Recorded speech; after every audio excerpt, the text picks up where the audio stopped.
Unatumia muda mrefu kwenye tendo bila kufika kileleni mpaka mwenza wako anaanza kulalamika, shida nini?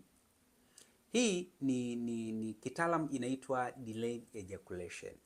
Hali hii huwa sio ya kawaida pale inapojitokeza mara kwa mara.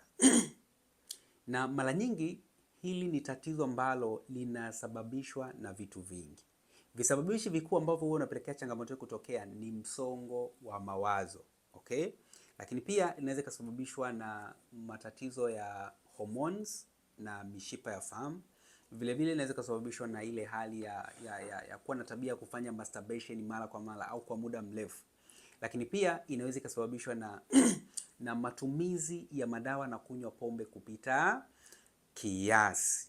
Sasa basi, hivi vitu vinaathiri uwezo wa mfumo wa nguvu za kiume kufanya kazi katika hali ya kawaida. Hali ambayo inaweza kusababisha kujikuta unashiriki tendo kupita kawaida, hali ambayo ikasababisha kuathiri uhusiano uliopo kati yako wewe na mwenza wako, na wakati mwingine kupelekea wasiwasi baina yenu wote wawili.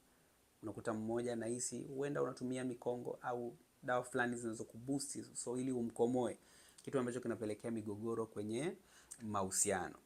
Sasa kitu kizuri zaidi ni kwamba uwezekano wa kurudi katika hali ya kawaida upo, na ni kwa kutumia njia za asili zilizo bora, sahihi na salama kwa afya yako ya leo na ya kesho. Kwa msaada zaidi, uwe ndani au nje ya Tanzania, utachukua namba kwenye bio. Nitakusaidia kukupatia hizo njia zitakazokusaidia kubalance kiwango cha homoni na kubalance nguvu zako za kiume kiujumla, ili uperform tendo la ndoa katika hali ya kawaida.